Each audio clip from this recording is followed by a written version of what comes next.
Okay, I've got to add a narration to this video because when I recorded, the sound was really bad. So here's the water pump on a Toyota 3VZE, and I've already pulled the timing belt off, and here the water pump looks like it might be fairly new, but I want to replace it anyways. So you remove all the bolts. All the bolts are just right there on the front, top and bottom, just around the perimeters, and you have to remove the thermostat housing, that plastic elbow piece, and that'll get you well on your way.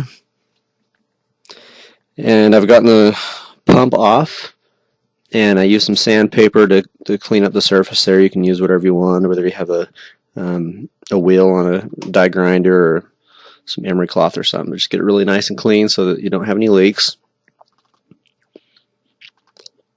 And I have two different gaskets in this case. I have a metal one and that paper one off to the side.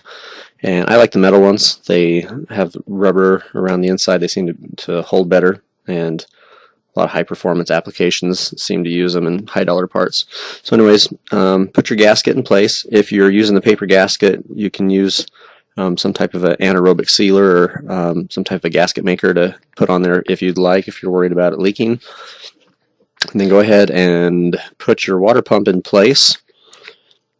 And I install the bolts. I don't tighten them right up, but just get them all so the pump's still loose, so you can start the other bolts as well. And that's the thermostat housing. And once you get your water pump in place with all the bolts holding it, you can put the thermostat and the thermostat housing on. And a little word: when I've bought thermostats, oftentimes they don't come with that rubber gasket, and that'll usually comes with the water pump kit.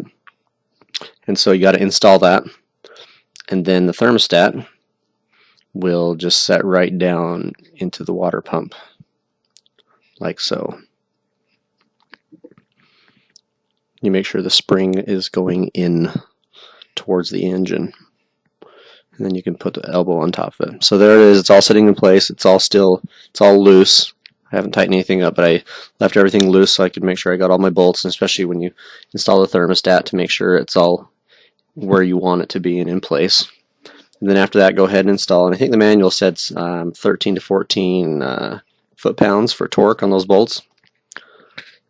And so that's what I plan on doing, and there it is. It's all installed. Now I just got to hook up the hoses, and the job's finished. It's pretty simple.